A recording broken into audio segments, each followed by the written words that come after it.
Okay. Hi, everybody. Welcome. So glad to see you. Hope everybody is doing well, safe and sound. It feels somehow like a long time since we were last together. I don't know, this week, maybe because there's so much going on. Anyway, I'm Rebecca Berman, thrilled to help moderate tonight with our host, Glenn Grossman. As you know, Glenn Grossman is an epidemiologist with over 20 years of experience. While pursuing his doctorate in epidemiology at UNC Chapel Hill, Glenn served as an epidemiologist on staff at the UNC Infectious Disease Clinic for 2 years and taught epidemiology. You would think I would know that word by now. And advanced analytics at Duke Medical School and UNC. He has been involved in epidemiology projects with Medicare, Medicaid, Veterans Health Administration, Military Health Service, CDC, and other programs in the United States and abroad. He is currently Senior Director of Outcomes Research and Epidemiology at Novartis, but all views expressed today are his own. So with that, we will do our usual. Glenn will give us an update of how things are going, both at home and abroad, and take us through any changes that you encountered this week. Great. Thank you for the introduction. Good to see everyone again, and thanks a lot, Rebecca. So let's jump in here. All right, so at a glance, we're increasing testing, so that's good news. Unfortunately, as we've started seeing a week or two ago, we have started the third surge. And the third surge is likely to be the biggest one so far, as we've talked previously, because we're entering the normal cold and flu season. And that's for a variety of reasons. That's when things tend to get bad for respiratory viruses. It increases the reproductive value rate. And so diseases like coronavirus are expected to get more contagious. And in addition to that, probably more severe, because we know that the dose makes the poison. And when someone's first infected, if they're infected by a larger dose, then it's more likely that they have severe symptoms. So here's where we are. You can see at the national level that we've started the third surge.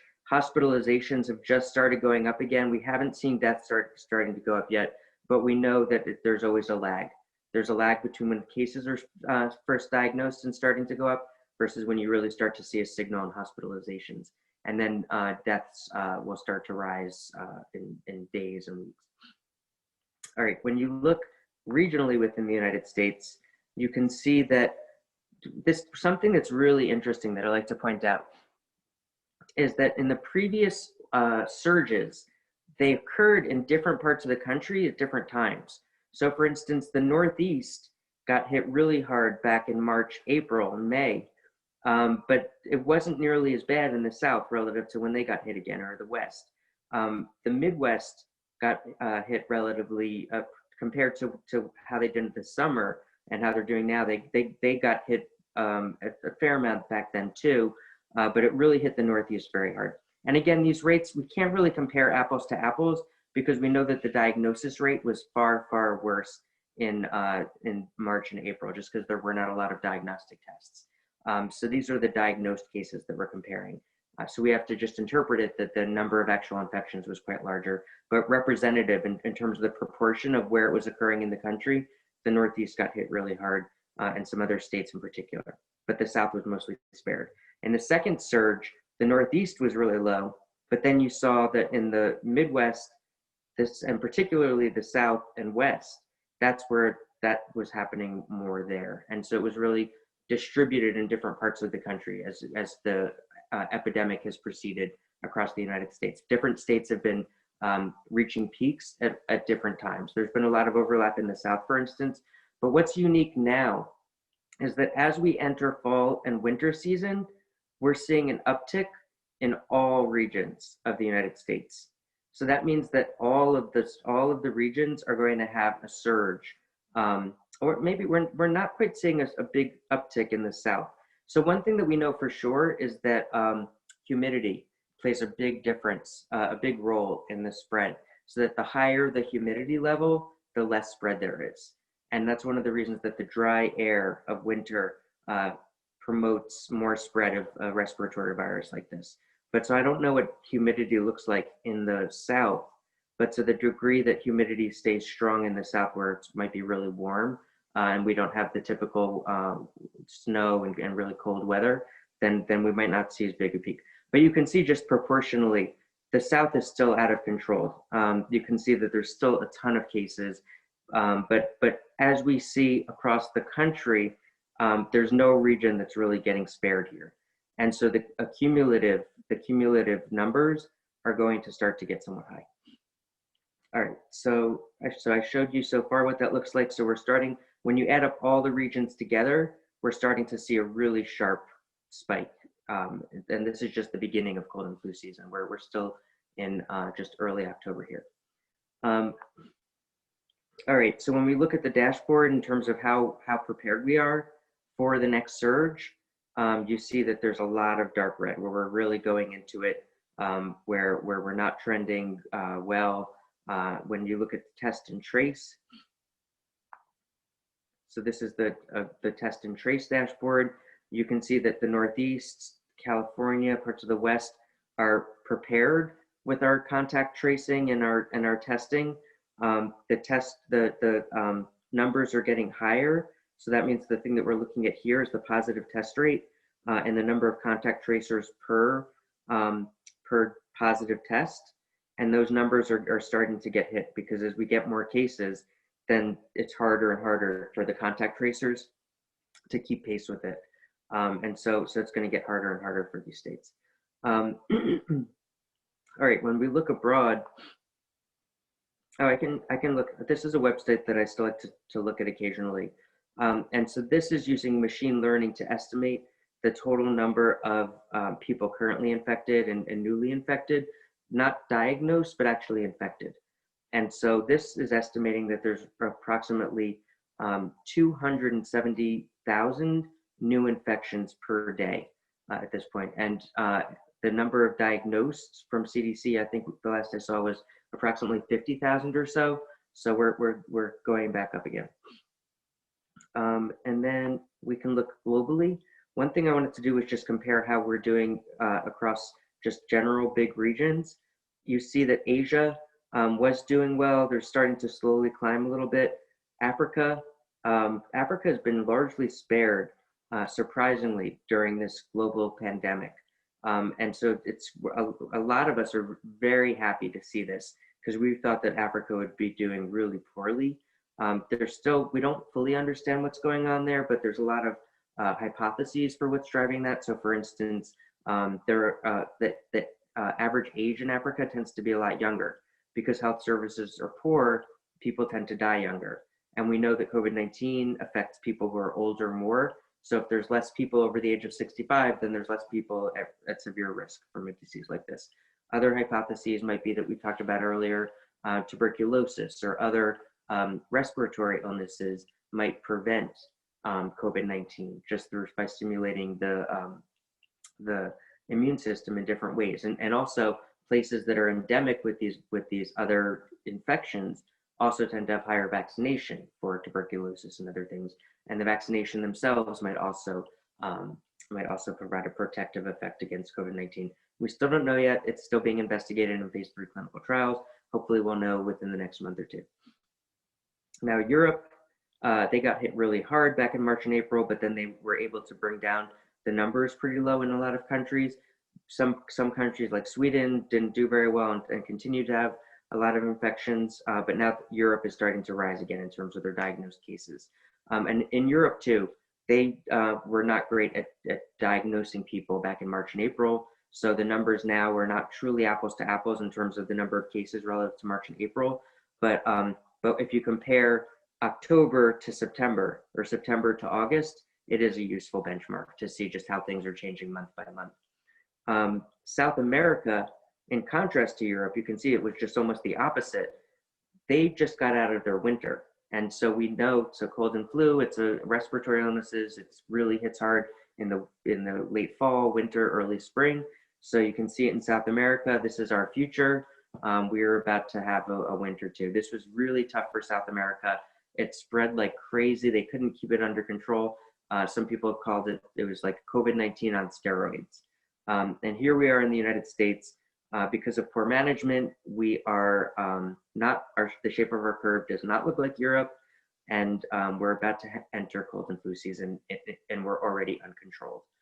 All right, with that, the one other thing I could share is Sweden. I'll talk about it a little bit more detail in a little while.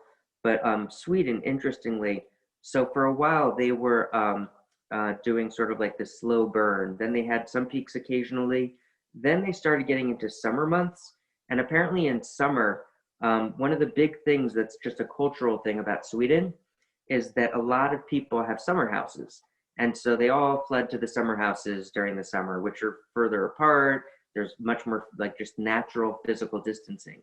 And so people spend more time apart. And so that was largely explained. In addition, summer everywhere tended to have a really good effect of reducing how contagious the virus was and how much it spread. And so so they saw a decline.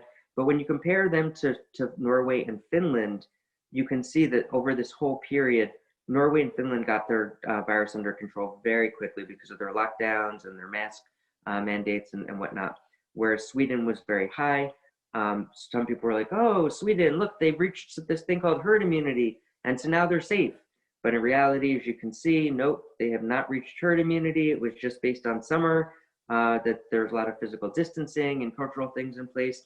And now as they approach the winter season, they are doing far worse already than Finland and Norway. So they're not entering the fall and winter in a good place. With that, I'll leave it. There's a lot of really interesting questions this week. And so I will open it back to you, Beck. Thank you, Glenn. Much appreciated. And thank you to everybody who has sent in questions. Glenn has a lot to cover tonight, but certainly you can chat with me privately using the chat box at the bottom. And certainly we will try to get your questions into the queue, but if we're unable, we will, Glenn will answer them next week. So Glenn, the big news last week when we were together was President Trump revealed that he was positive for COVID-19. And some people have thought that President Trump was previously infected with SARS-CoV-2 and that he was hospitalized because he was having a cytokine storm reaction. What are your thoughts on this?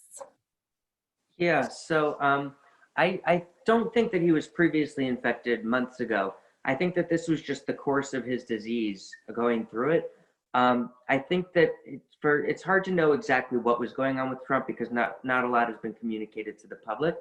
The one thing I will say that's interesting is that so typically the drugs that are given, let me jump back to where this therapies that were publicly communicated that he was on. Typically the two drugs, remdesivir and dexamethasone, are remdesivir might be given a little earlier. Remdesivir is given in order to prevent viral replication. It's trying to interfere with viral replication. And dexamethasone is a corticosteroid. The benefit of a corticosteroid is that they are extremely powerful drugs at tamping down and suppressing the immune system. The problem is that when you're first infected, you're trying to build up your antibodies and you want to build up an immune response. And so as a result, you would never give dexamethasone early on because all that would do would aid in the viral replication. So most physicians who have treated COVID-19 are assuming that Trump has already had severe disease. And the reason that he was going into the hospital was because he was having these cytokine storms and he was already very in severe shape. I don't think that that necessarily has to be the case. Remdesivir also might have general immune suppressing behavior, but it is an antiviral, so it does suppress the viral replication. What's unique about Trump, though, is that he was given a huge dose of pure neutralizing antibodies. So this Regeneron-CoV-2, it's still experimental. And by that, what I mean is that the phase 3 trials haven't been completed. So we don't know at a population level if it's going to be safe and effective and something we can use regularly as part of the arsenal of therapies we're creating. But if it does work as we think it should, and I'm betting it. By me thinking that this is a good bet, that doesn't mean that the evidence is there because the phase 3 clinical trials are still ongoing. But in terms of this approach, this neutralizing antibodies, I think it has a very reasonable shot of being successful. And in fact, Trump claims that within hours he was feeling much better and was back on his feet. I don't know if he was back on his feet, but he claimed he was feeling much better. And when you give the antibodies with remdesivir and dexamethasone, the antibodies should very rapidly neutralize much of the virus circulating in his body. And then the dexamethasone should suppress the immune system symptoms that he might have been having. So between these three, you would never give dexamethasone, again, like I said, early on in the disease because you want to build up an immune response. But if he was given, even early in his disease when he first started getting symptoms, if he was given this pure, huge dose of neutralizing antibodies, then the therapeutic goal might not necessarily still be to encourage an immune response just from his own body because he already has the antibodies that have been injected. So at that point, why not give a dose of dexamethasone, which would suppress the immune system? Because it doesn't matter if he's building his own antibodies because you've already given him a huge dose. So I don't necessarily think that just because dexamethasone is typically used only among people later in the disease course, that would necessarily be the same rule that you would do if a pure dose of neutralizing antibodies has been administered. It's experimental. We'll see how the therapy regimen changes over time and the recommendations as we get more evidence. But for me, I don't see this drug combination as proof that Trump was already having severe disease. There are other things which are indicative of that. For instance, his oxygen levels going down a little bit and other things that might have suggested he was on course for a more severe sequelae. But I don't know. Right now, there's a lot we don't know. Anyway, back to you. That's all I have here. Thank you, Glenn. Yeah, that was really interesting to understand what that whole kitchen sink was all about. So thank you for taking us to a little bit. One other thing, sorry to interrupt you for a second. I think last week I mentioned that the Regeneron-CoV-2 was administered as an injection, whereas remdesivir is an infusion. So an infusion is when you take an IV and put it directly into, give it intravenously. And so typically that has to be done in a hospital or a clinic, and it takes place over a period of time. It's not just a quick shot and a quick injection that you can get and leave. Some of the monoclonal antibodies that Regeneron produces are injections. But it seems like right now, the monoclonal antibodies are,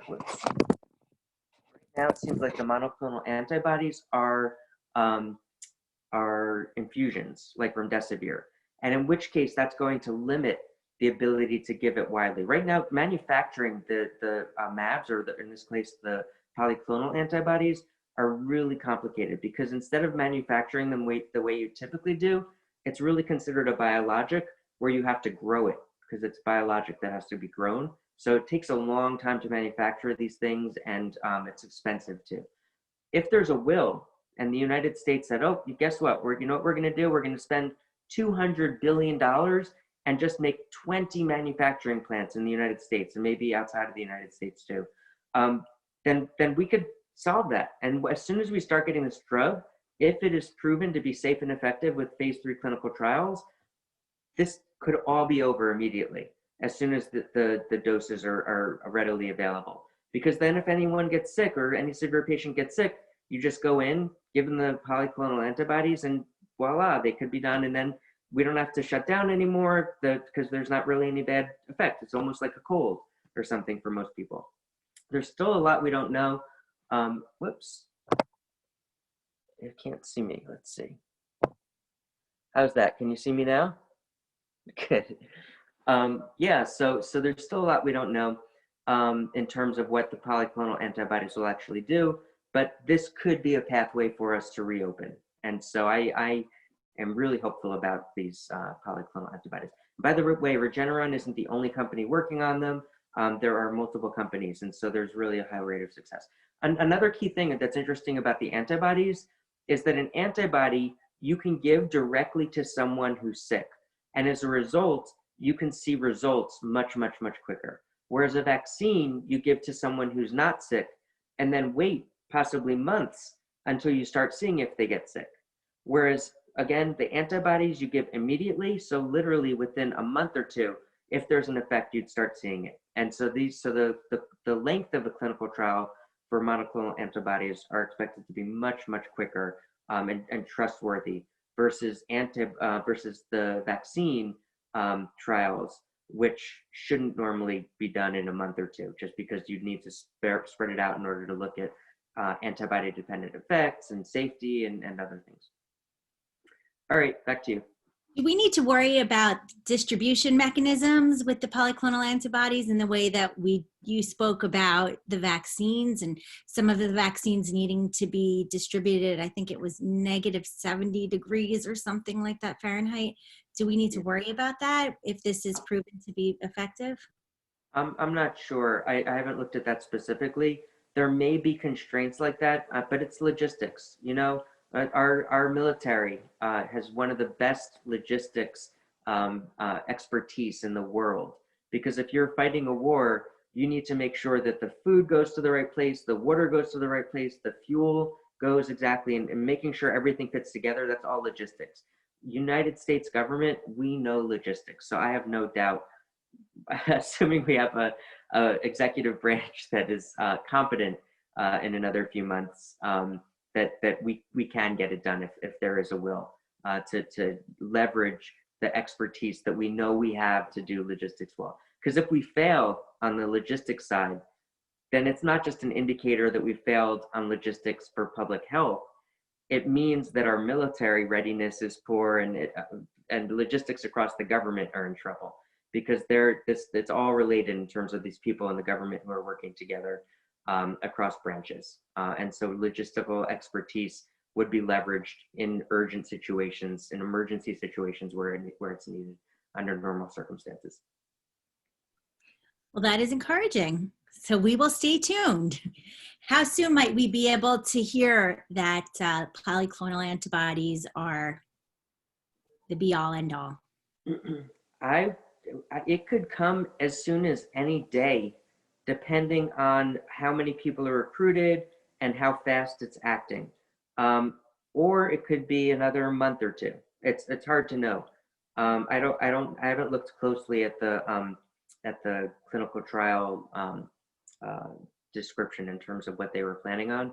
But they have released, the reason that we knew already is that they provided some interim results. And so we already sort of had a snapshot. And Regeneron in particular provided some really detailed information about the preliminary results.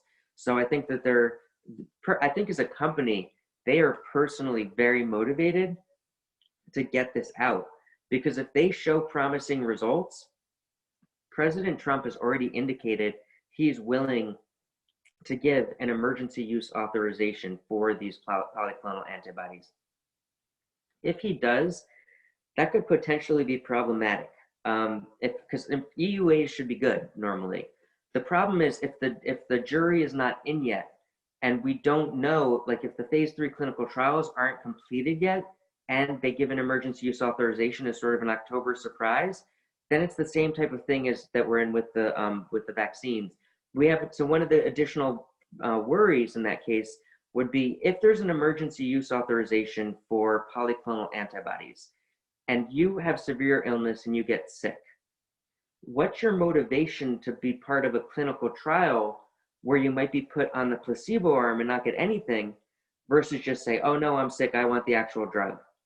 I think most people would probably want to use the emergency use authorization to get this polyclonal antibodies and not risk just getting a placebo that doesn't work. And so that means that if we don't have completed phase 3 clinical trials, or finished recruiting at least, it may be really hard to recruit after the emergency use authorization. And that would be a fear that I have.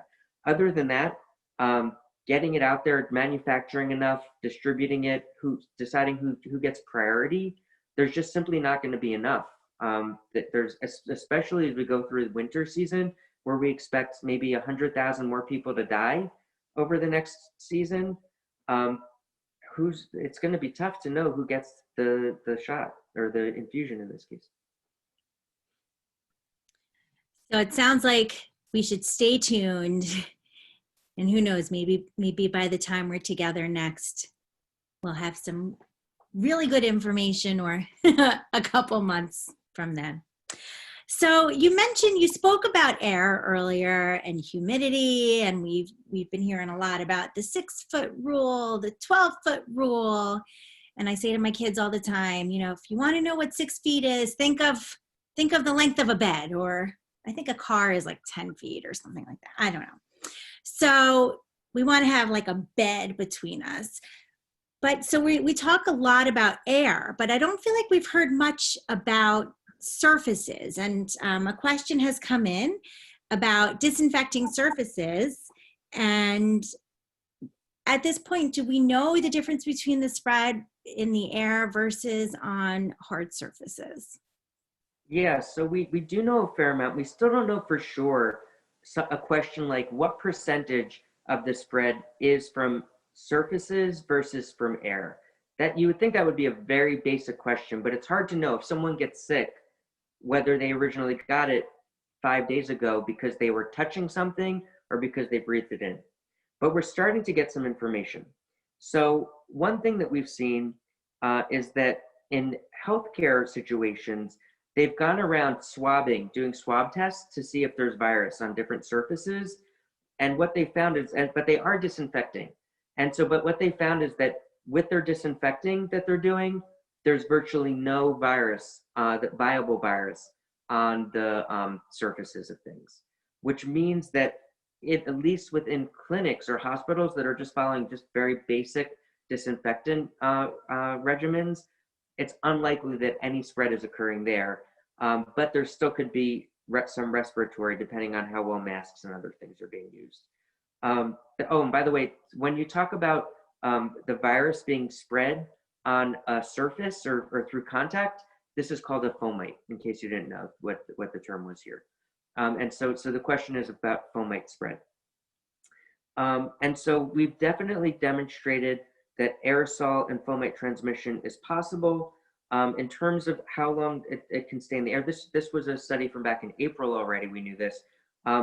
They already knew at that point that it could stay in the infectious and aerosols for hours, and infectious on surfaces for up to days, depending on the surface and how it was shed. Another question that we had here is that, and as part of this, there's this other study looking here, it was indicating that probably spread through surfaces was unlikely to be a real big source of contamination for most people, which is good news. So it's as long as we have basic hygiene, it's the respiratory route is much more worrisome than not. Interestingly, this was a study looking at the spread of SARS-CoV-2 on human skin. So if you shake hands with someone, or if it's how long does it last on someone's skin? Say someone doesn't have very good hygiene, they cough into their hand, they don't realize it. How long is it still viable on their hand? And what they found was that SARS-CoV-2 was inactivated more rapidly on skin than on other surfaces. But one thing that was interesting is that SARS-CoV-2 survives for on average 9 hours on skin versus flu only survives for 1.8 hours, almost 2 hours on skin. So in this case, SARS-CoV-2 is more contagious than flu, than typical in terms of how it may increase the spread. But having said that, we still are confident that the aerosolized respiratory route is the more common route that we're looking at. Okay, good to know. But it sounds like we should all keep disinfecting Yeah. Oh, and absolutely. Don't stop. sanitizing our hands. And I guess a good follow-up question would be, would you be willing to use an ATM? An ATM? Yeah, I actually still prefer using the ATM because it means I don't have to go into the bank. And going into the bank, you're at higher risk of getting exposed through air, just breathing. Even the masks are not perfect, you know? Masks are better than no mask, but we can't fall into the habit of just thinking that masks are perfect.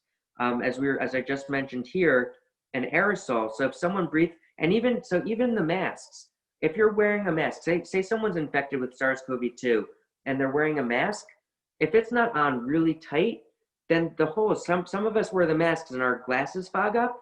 That's all air coming out. That's breath. And so that means that people, if their mask is not on really tight, then they're still potentially releasing aerosols into the air. And once that's in the air, it could just circulate for hours and still be viable. So I prefer still not to go into places if I don't need to. And so I much prefer to use the ATM and then just have the hand wipe in my car and just wipe that off. For me, that's my preference. I like that's very good advice. So I will stick with that as well. That definitely makes sense. The fewer air particles we need to breathe and share, the better. And I guess pick our poison, right? But we can sanitize after. Yep. So we have a question. I want to introduce, let me pull you up, Sarah Yora, who is new to our discussion tonight, who I'm going to ask you to unmute, who has a question about schools. Hi, Glenn. I communicated with you on Facebook. I think we have a mutual acquaintance, Forrest Reed. Yeah, he's a friend of mine from college. Yeah, thank you so much for letting me come join this. It's really helpful. So yeah, I'm a teacher in Brooklyn, and we're sort of dealing with a kind of bumpy school reopening process, and there's kind of a lot of fraught issues and a lot of emotions, as you can imagine. But I was curious about a specific article that I read that was claiming that the spread in schools is really, really low, or there is no spread from schools. But I was struggling a little bit with how stuff was being calculated. And so when I looked at the math in this article, I was confused, because what I saw is that it seemed to be claiming like case numbers and then dividing it by the total number of students in a district, and then reaching a rate from that. And I was curious if you felt like that was an appropriate way to estimate a rate, because I thought that the amount of students being tested would be important in that case, and that you can't just use the total number of students as a denominator unless you have universal testing. I'm sorry, I don't know if that question makes sense, but. Yeah, I'll answer it more broadly, I think, because Okay. I'm not sure about the specific article you're referencing, but we can talk about pediatric spread. Okay. So here's an article that was just published. Actually, it was published in January 2021, but luckily we could go into the future and see what was written. No, I'm kidding. But so I don't know why it says January 2021, but I just saw it this past week. And it was the best way of looking at spread is by doing massive testing and contact tracing of everyone, because a lot of people who get it are asymptomatic. And there's this ongoing debate about whether kids can spread it or whether kids can't spread it. We know with high confidence that if kids get infected, they're very, very unlikely to get sick. So the main question is, can they spread it to other people, and will they make, if say someone is in a higher risk household or they're living with grandparents, do we have to worry about them infecting the people in their households? And this is an ongoing debate. Some studies are coming back and saying, no, there's not very much spread. Other studies are coming back and saying, yes, there is spread. And I don't know why there's wide variation. I don't know what the determinants are that are different. In this case, in Sweden, was this Sweden? This is Poland. They were looking at a nursery, and they were looking at the circles here represent people who had positive tests. The red circles were people who had symptoms, and the numbers inside were the ages of the people. And what they found was through massive testing and contact tracing, what they found was that there was, I don't remember if this was a teacher or someone who worked at the nursery, who was 38 years old. That person infected someone in the or multiple people in the nursery, and then the people in the nursery likely infected the other kids in the nursery. And then the kids in the nursery went home and then infected people in their households. And so we know for sure that this happens. The question is, how frequently does it happen, and how much of the regular spread that we're seeing across the country is due to kids spreading it? And we don't know the proportions yet. So that the jury's still out. The question of whether it can happen is clear. I mean, I think we've seen a bunch of cases now that we can pull up across different countries, which demonstrates that it is occurring. The spread is occurring. We don't know exactly what the distributions are, because in some cases it's just not occurring as much as you would have expected if it were occurring to a great extent. So I don't have a good answer. All I know is that it is spreading. The article, maybe if you could send it to me, a link to the article or to a news article referencing it, I can dig it up and I can talk more about it next Sunday. Great, thank you. Sure. Thank you, Sarah. Great question. And Glenn, thank you for taking us through this information from Poland and sharing more with us next week on maybe that article or specific information about different age groups, etc. But an ongoing conversation for sure. So let's see, let's move to flu. So here we are entering flu season, and you gave us some great information. I think it was last week about how I think it was in Australia. They were thrilled to see that flu was almost non-existent. So can we talk about flu a little more, since we're entering flu season here in the north, or in the northern hemisphere, and how can, are the vaccines effective? How does mask wearing impact the flu? Tell us a little more about flu. Yeah, so definitely in the southern hemisphere, we've seen dramatic reduction in the spread of flu, which is great because the shutdowns have been effective. We've continued to see in many places SARS-CoV-2 spread, but flu is very low. So this is great news for us. In a typical year, the flu vaccination reduces the risk of flu illness between 40 to 60% among the overall population when there's a good match. Typically what happens is you look in Australia at their winter, so our summer, their winter, to see what strains of flu are circulating the most. Then you try to make a vaccine that fits as close to those very specific strains as possible. There's a lot of prediction that goes into it. And you try to pick maybe the top 3 or 4 strains that are in circulation. From there, you make tons and tons of vaccine, and that's what you end up distributing. Some years it doesn't match very well. There might be a break. There are some strains that are just spread more than you anticipated, and so the vaccines are not very effective against non-specific strains. But in a typical year, it's between 40 to 60% among the overall population. And this is key, the overall population question. So I'll get into this a little bit more. For years, first I'll get into this. So what we know is that among children, it drops the risk of flu-associated death by 51% among those with a high-risk medical condition. And it drops the risk of death by 65% among healthy children. So we know that giving a child a flu vaccination will have a dramatic impact on reducing their risk of death. This has been unclear if it's the same for older adults, people over the age of 65.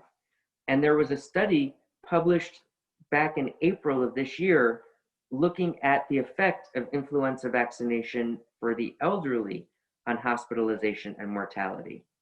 And unfortunately, this is one, and there's going to have to be other studies to see, well, was the study conducted well? Maybe we have to replicate it and see. But this is concerning evidence that the vaccine may not be very effective for people over 65. we know that people over the age of 65, as people get older, our immune systems change. And so people over the age of 65, sometimes there's a question of the dose. Maybe we need different doses for people over 65. Maybe we need booster shots at some point over the year. But when you look at previous years, this was a very concerning article that's come up, that there's no evidence indicated vaccination reduced hospitalization or mortality among elderly people. But interestingly, so what this means is this concept of herd immunity. Herd immunity makes sense as a vaccine. That's the whole reason public health started talking about herd immunity. If you can get a lot of people vaccinated, then you reduce the amount of circulating virus. And so that means that it's much less likely for someone age 65 and over to get infected with flu in any normal year if far more people got vaccinated in the public.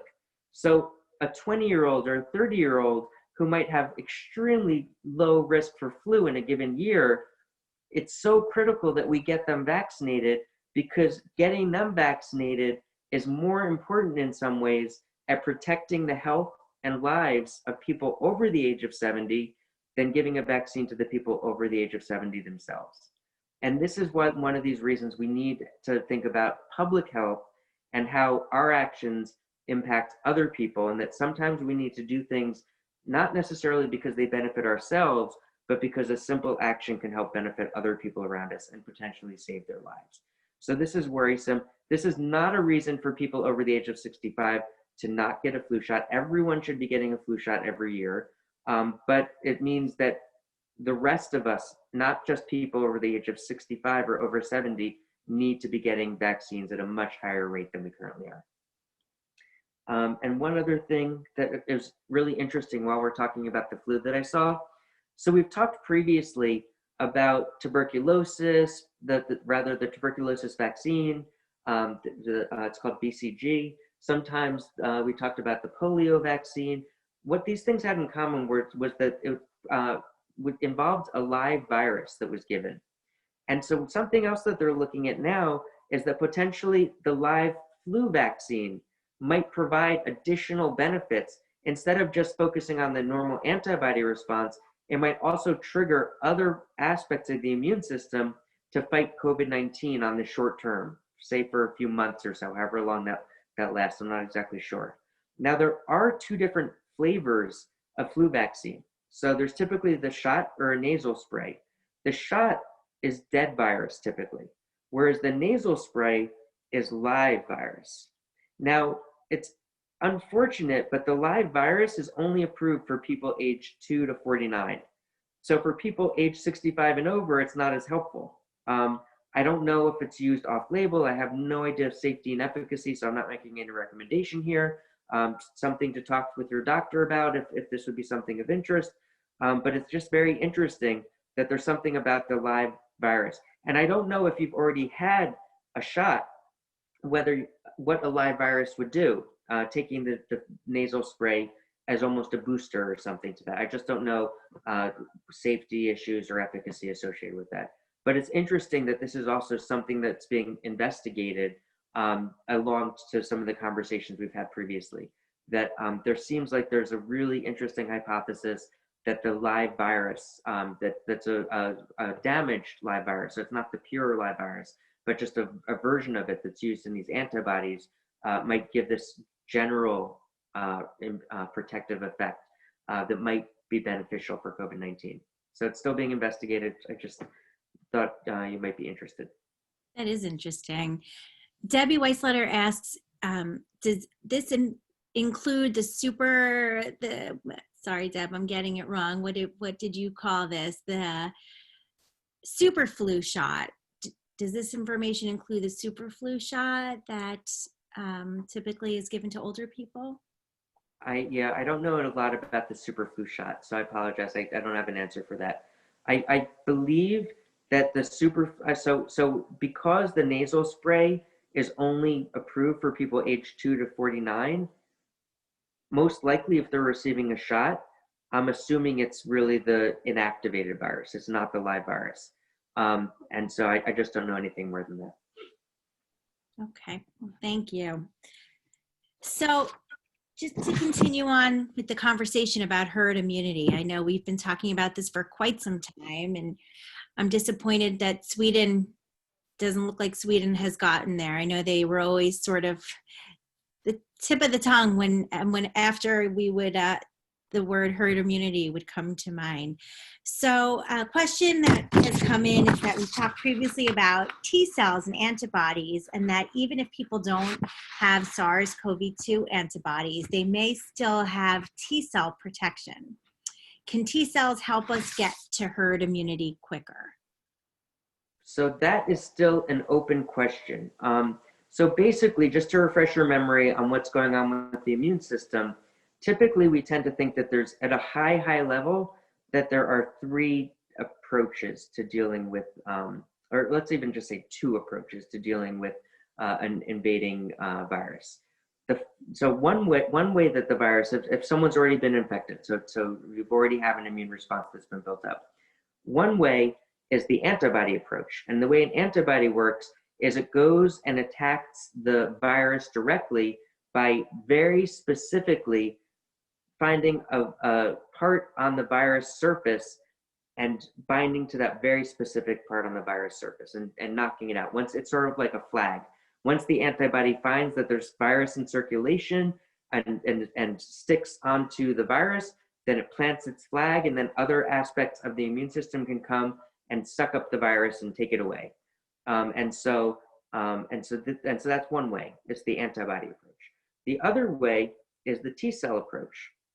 So if a cell is infected with the virus and is replicating the virus, then the cell can shout out to the immune system to say, help, it's being infected.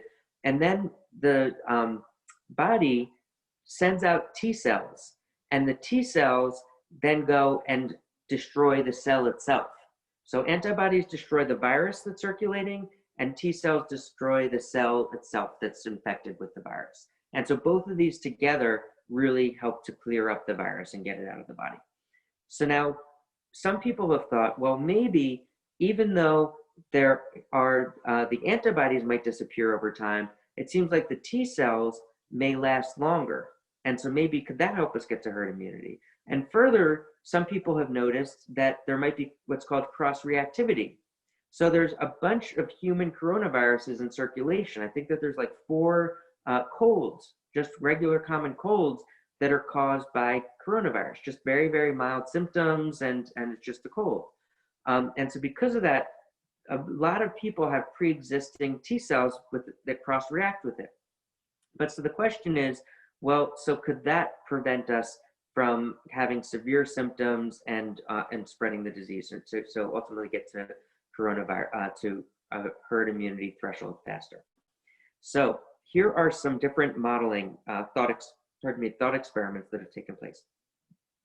All right, so one way of looking at it, so this is the normal picture up here on the left. This is when there's no previous exposure, the T cells have no memory, there's no antibodies. Red is the upper respiratory tract viral load. The upper respiratory tract viral load is important because this is mostly what's responsible, or what a lot of people think is mostly responsible for spreading it to other people. So through the cough, through whatnot, that's the upper respiratory tract that's mostly doing that. So if you can reduce the red, then you reduce the spread, and you reduce how many people get infected. So from an epidemiologic perspective, that's really important. The yellow down here is the lung viral load. And the lung viral load is more important because then you have lung problems. So if you have the pneumonia and other things, then this would be due more to the viral replication in the lung. So if you reduce the lung amount of virus in the lung, then you reduce the severity of the disease for people, and that would be good. So so the two things that we tend to be looking at here are the ability to spread it to other people and how severe you might get when you're infected. And so there's 3 different ways that we're looking at this, and sort of hypotheses that we're looking at. One is where it reduces the lung burden, but people still spread it just as much as they did before. And so this would reduce the severity of the disease, but people still spread it. The second thing is if it reduces the upper respiratory threshold viral load, and the lung. So you have reduced severity and reduced spread. And then the third, or at least shortened spread, maybe not, it's like more moderate instead of complete. And then the third possibility is where you virtually eliminate the lung viral load and dramatically reduce the upper respiratory tract viral load. And so because of that, you eliminate the symptoms completely. So the problem is, because the way that T cells work, like I just mentioned, that they take out the cell, they tend to be a little bit delayed versus antibodies. Antibodies are thought to react much more quickly because then they could see the circulating virus, whereas the T cells are a little bit later. This is what we're thinking about and what's being investigated. Right now, the biggest source of evidence from my perspective that's epidemiological is that we know in some places that a lot of people in those areas have gotten infected. So for instance, we saw two luxury ships where there were outbreaks, and the cumulative attack rate was almost 70% in one and was 85% in another. We've also talked previously about prisons, where we've seen in excess of 80% of the prison population getting infected. We also saw in South America, where there were towns where over 70% of the population was infected. And so these are all on antibody tests. And so if they're generating antibodies, then clearly it was not protective from them from getting infected again. And so the spread was still going just as much.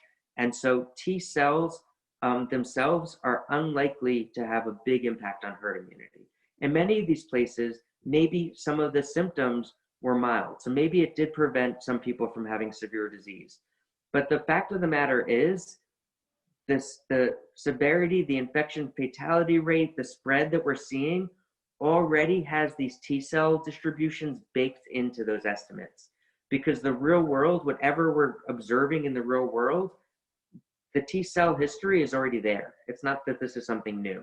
So just because we're finding out about it as if it's new, to some of us, the epidemiology studies we've been doing sort of have this baked in because it's been in the public. So when we look at any estimate we have on infection fatality rate or how contagious it is or what the spread looks like, it's already sort of built into those assumptions. So it doesn't really dramatically impact what we're looking at from my perspective so far, but there could be something that we start seeing some impact over time.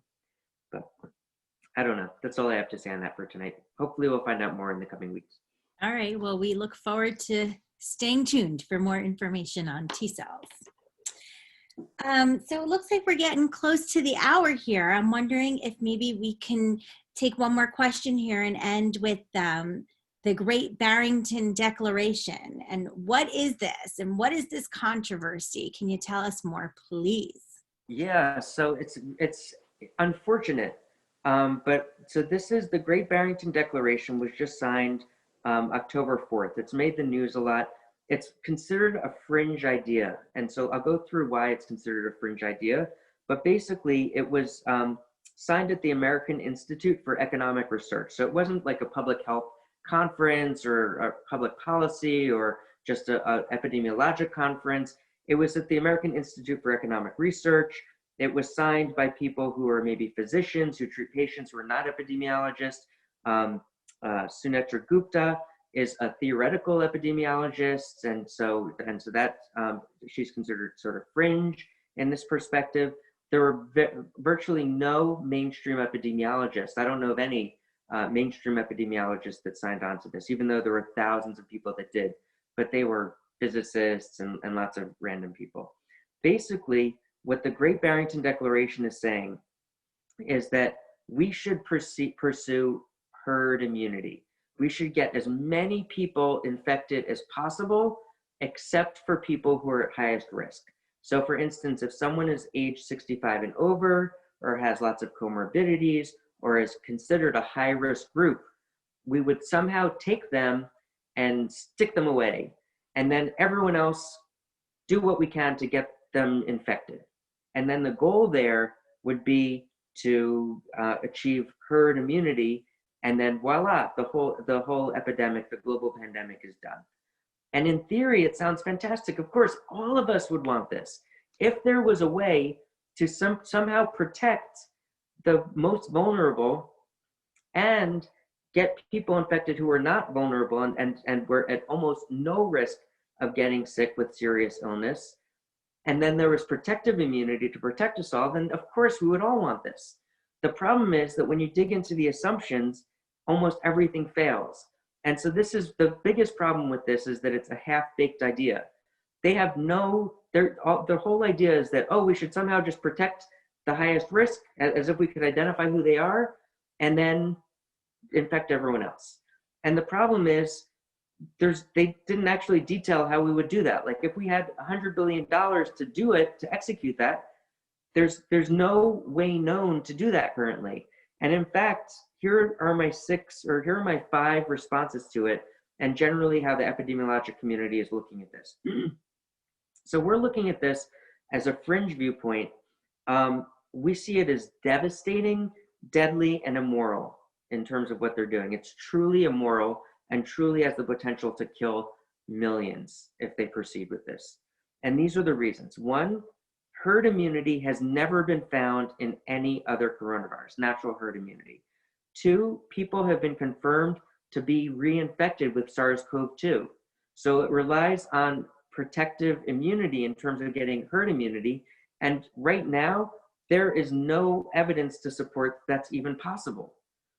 3, the herd immunity threshold, if it does exist, is likely to be very high in most places, because we already saw when you look at a bunch of these places, Peru and prisons and the ships, that it's easily 70, 80, 90% have been infected in those places. So even if it does exist, we'd have to infect maybe 85% of the population to make this happen. So that could be dramatically a terrible bad thing.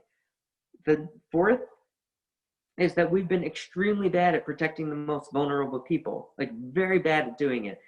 I agree, we should be doing that already, regardless of anything else we do, whether we shut down or not. We should be doing everything in our power to protect those who are most vulnerable. And we've been failing at it. Already we've been failing at it. And then the last thing is the infection fatality rate and the hospital length of stay have been dropping dramatically each month due to better treatments. So the longer we can push someone getting infected, if they do get infected, the longer we can push it out into the future, the more likely they are to be treated successfully, to be able to survive it and have less severe disease. So there's no motivation to do this from any mainstream, caring, thoughtful epidemiologists right now. I'll just spend just another minute on each of these, just so you can see. I'll just run through them. The first, we've talked about this before. Here's a key study that if anyone is interested. So this is one of these coronaviruses that I mentioned, human coronavirus. All it does is cause a cold. And it's not very severe. It can be found in blood. So when people take blood samples, you can see when antibodies are arising. And it also, I don't think, is as contagious as SARS-CoV-2. And so as a result, I think we've mentioned previously, the more contagious a disease, the higher the herd immunity thresholds would need to be. And so the less contagious, the lower the number of people would have to be infected in order for it to reach herd immunity. And so because this is less contagious, there should be a lower herd immunity threshold. The problem was this study was conducted over a 6-year period. Over that 6 years, they never reached herd immunity and people were reinfected. In fact, one person was reinfected 4 times over that 6-year period. So in coronaviruses in general, we do have evidence here that there was no herd immunity that was ever achieved in that 6-year period. And so when you look at SARS-CoV-2, we now know in particular that there have been numerous reinfections that have been identified. In some of the reinfections, at least 2 that I'm aware of now, they found that the first infection was mild, but the second infection put the people into intensive care.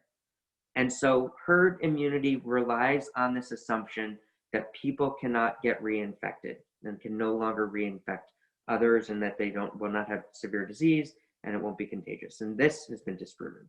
The next thing, the third thing, so this is that the herd immunity threshold would be likely to be high. Again, like I said, in this case, it was a town in Peru where it was over 70% of the people got sick.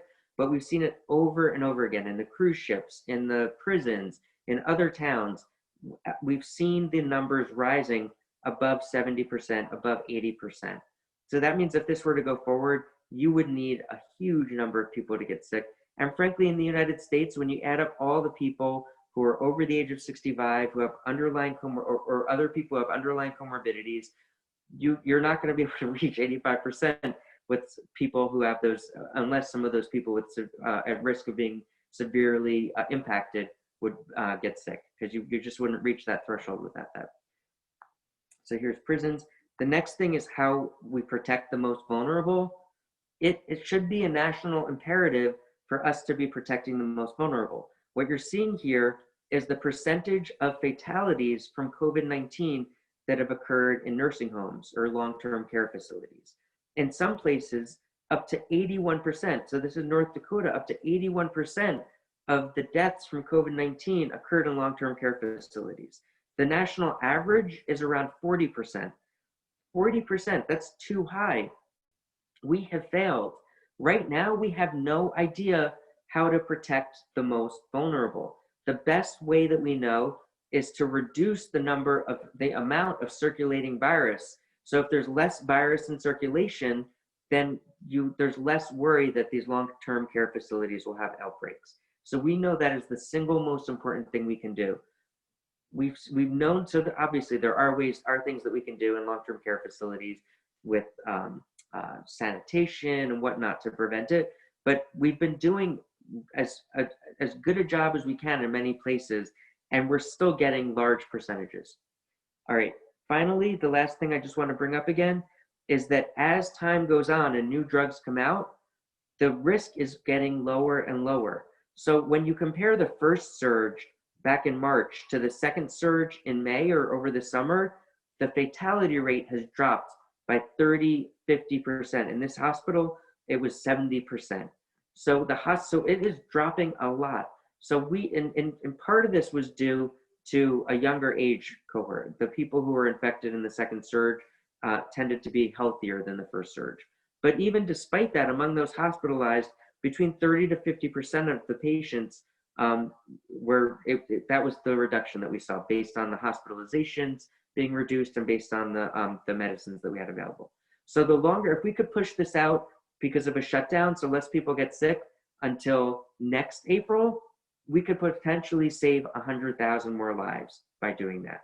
And so it is a national imperative that we do what we can for the welfare, that's in our Constitution, for the welfare of the citizenry and the welfare of people who live in the United States. So anyway, I'll leave it at that. You'll probably hear more of it because it's been a persistent idea. Right now, it's in the signed declaration, the Great Barrington Declaration, but no reasonable epidemiologist, for the reasons I said, no reasonable epidemiologist believes it. And hopefully now, if this ever comes up in a conversation that you have with friends or family about the Great Barrington Declaration, you know it's a terrible idea. It's going to cause innocent people to die, and it's a choice we're making. We should not make that terrible choice. Thanks, Beck. Well, I certainly support you in not supporting. Does that make sense? I support you in not supporting the Great Barrington Declaration. So I think we are going to end there. Shall we say the theme of this conversation, overarching theme, is that we can touch things if necessary, but we must disinfect.